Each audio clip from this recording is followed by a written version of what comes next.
Amen. Marco et Jean-Claude te présentent mon puissant refuge. Nous étudierons à partir de Psaume 71, versets 6 à 8, et Exode 2, versets 11 à 14. Juste avant, prions. Notre Seigneur et notre Dieu, nous venons vers toi à nouveau afin de continuer ce thème, les personnes âgées, souvent décriées, abandonnées. Mais nous verrons à compter de ce jour comment tu utilises les personnes âgées pour ta gloire et ton honneur. Merci de continuer de nous diriger dans toute la vérité. Au nom de Jésus et pour ta gloire éternelle. Amen. Le projet est de te rappeler dans le psaume 71 la fondation indispensable pour les personnes âgées. Rappelle-toi, les versets 4 et 5. Mon Dieu, délivre-moi de la main du méchant, de la main de l'homme inique et violent, car tu es mon espérance, Seigneur éternel. En toi, je me confie dès ma jeunesse. Fondamental. Tout au long de cette série, Réussir sa vie avec Dieu, nous avons mis l'emphase sur l'éducation. Lisons maintenant les versets 6 à 8. Dès le ventre de ma mère, je m'appuie sur toi. C'est toi qui m'as fait sortir du sein maternel. Comment tu expliques dès le ventre de ma mère, je m'appuie sur toi? Parce que la mère, lorsqu'elle a le bébé dans son sein, a une mission, préparer l'enfant pour qu'il soit en mesure d'exalter Dieu, de révéler le caractère de Dieu. Et c'est pour cela que nous commençons, tout en continuant le psaume 71, à voir ce que l'éducation de parents permet à un homme de réaliser. Continuons au verset 7. Je suis pour plusieurs comme un prodige, et toi, tu es mon puissant refuge. Oui, que ma bouche soit remplie de tes louanges, que chaque jour elle te glorifie. Tu vois donc, depuis le sein de la mère, l'enfant a reçu une éducation. Il a appris à compter sur Dieu. Et c'est vraiment l'idéal. Et cela donc me permet de mieux introduire la suite que nous verrons toujours en parallèle avec le psaume 71. C'est l'histoire d'un homme qui a fait de grandes choses. Il s'appelle Moïse. Pharaon avait donné un ordre. Tous les petits garçons devaient être mis à mort. Car le diable ne voulait pas que le libérateur naisse. Mais les parents de Moïse, qui avaient la crainte de Dieu, lorsqu'elle découvrit qu'elle était enceinte, cette maman a fait l'éducation de son fils dès le sein maternel. Lorsqu'il naquit, ils essayèrent de le camoufler, de le cacher, parce que l'on passait, on cherchait. Dès qu'on entendait un bébé, on pénétrait dans la maison pour regarder le sexe de ce dernier et on le mettait à mort devant les parents. Et plusieurs personnes étaient traumatisées. Mais la mère de Moïse, elle a tenu à protéger son fils. En dehors du fait qu'elle voulait le protéger, mais l'Éternel a mis une protection pour que personne ne dénonce, personne ne voit le bébé. Mais à un certain moment, on ne pouvait pas le garder à la maison parce qu'il, pour s'exprimer, tu sais bien que ce sont des larmes, des cris. Et elle le plaça dans un panier et sa sœur plus âgée avait la responsabilité de surveiller le panier sur le Nil. Le Nil qui est infesté, semble-t-il, il y avait des crocodiles. Des gens pouvaient passer. Mais la famille n'avait pas d'autre choix de mettre le bébé dans ce panier sur le Nil. La Bible déclare un jour que la fille de Pharaon vint se baigner. Elle entendit des cris. Et tout naturellement,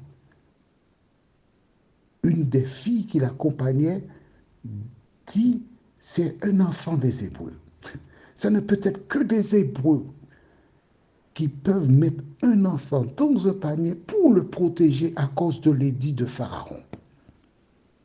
Elle demande à cette dernière d'aller chercher le bébé. Et elle voit un bébé qui est vraiment désolé, qui pleure comme tous les bébés qui ont faim surtout. Alors, Marie, la sœur de Moïse, elle sort de sa cachette, elle va vers la princesse et lui dit, est-ce que tu veux que j'aille chercher une nourrice pour toi parmi les femmes juives? Oh, la petite avait déjà, soit l'avait briefé, ou bien l'Esprit de Dieu l'utilisa. Et c'est ainsi qu'elle alla chercher sa maman. Elle dit, maman, maman, il y a la princesse qui a trouvé le bébé. La mère accourt, elle joue la comédie. Forcément, la princesse n'est pas dupe. Elle comprend fort bien que c'est la mère du bébé qui est là. Et elle lui dit, bon, écoute, tiens, tu vas élever cet enfant pour moi et je te paierai pour l'éducation et ensuite, je vais le récupérer. Comme dit, comme fait, elle récupère son enfant. Elle n'a plus peur d'aller le cacher parce qu'elle a l'autorisation de la princesse. Moïse grandit. On lui apprend certainement à faire de la boxe, du karaté, du judo, tout ce qu'il y a comme arts martiaux. Il a aussi des enseignants qui lui expliquent plein de choses. Et un jour, il décide d'aller voir les siens. Il existe des personnes qui, une fois qu'elles ont laissé un standard, elles ne reviennent plus. Au contraire, elles méprisent leurs origines. Mais lui, il retourne voir. Et quand il retourne, que se passe-t-il? Nous allons lire dans le livre de Exode, chapitre 2, les versets 11 à 14. En ce temps-là, Moïse, devenu grand, se rendit vers ses frères et fut témoin de leurs pénibles travaux. Il vit un Égyptien qui frappait un Hébreu d'entre ses frères. Il regarda de côté et d'autre, et, voyant qu'il n'y avait personne, il tua l'Égyptien et le cacha dans le sable. Il sortit le jour suivant, et voici deux Hébreux se querellaient. Il dit à celui qui avait tort, pourquoi frappes-tu ton prochain? Et cet homme répondit, qui t'a établi chef et juge sur nous? Penses-tu me tuer comme tu as tué l'Égyptien? Moïse eut peur et dit, certainement, la chose est connue. Nous ne savons pas combien de fois il était déjà sorti avant. Mais voici, ce jour-là, l'ennemi permet qu'il voit un Égyptien en train de battre un Israélite. Rappelle-toi, nous avons vu, David dans le psaume 71 a déclaré dès le sein de sa maman, il s'appuyait sur Dieu. Et je t'ai expliqué que dès le sein maternel, on inculquait aux enfants la crainte de Dieu. Certaines personnes découvrent que maintenant, mais avant, les parents parlaient déjà au bébé. Et Moïse, qui a passé un peu de temps chez sa maman, a reçu une éducation. Les repas qu'il consommait, c'était basique. Et quand il est arrivé au palais, c'était un autre type de repas. Il dormait sous des moustiquaires, il y avait manucure, pédicure, coiffeur, il y avait tout, le luxe. Mais Moïse savait qu'il n'était pas un Égyptien. Moïse avait reçu une éducation qui lui permettait de ne pas oublier ses origines. Vois-tu, quand une éducation est bien faite, rien ni personne ne peut la détruire. Et voici donc Moïse qui a tué cet homme. Et forcément, il doit prendre des dispositions. À ce moment, il a 40 ans. Que s'est-il passé? Que deviendra-t-il? Comme je t'ai promis, j'ai une petite chanson pour toi. Le titre c'est Plus le mal est pressant.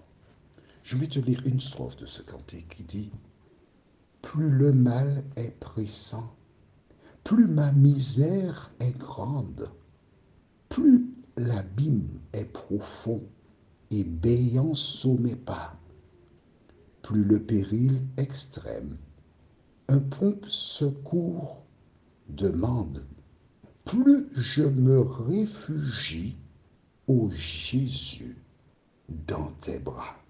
Le lieu où tu dois te réfugier, c'est où?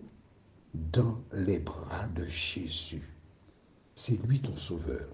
C'est lui qui fait toutes choses bonnes pour celles et ceux qui se confient en lui.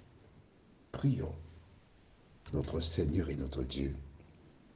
Merci pour la parole. Merci pour tes promesses. Merci de nous rappeler que tu es près de nous et tu n'abandonnes jamais tes enfants. Merci de continuer d'imprimer ton caractère en nous et aide-nous chaque jour à nous rappeler de l'importance de l'éducation, de telle sorte que nous soyons en mesure d'affronter toutes les épreuves de la vie avec la certitude que tu nous accompagnes. Merci de nous avoir entendus exaucer, nous t'en prions. Au nom de Jésus pour ta gloire éternelle. Amen. Notre prochaine étude, le thème est Au temps de la vieillesse, et nous aurons Somme 71, verset 9, et Exode 2, verset 15 à 20. Il me tarde de te retrouver.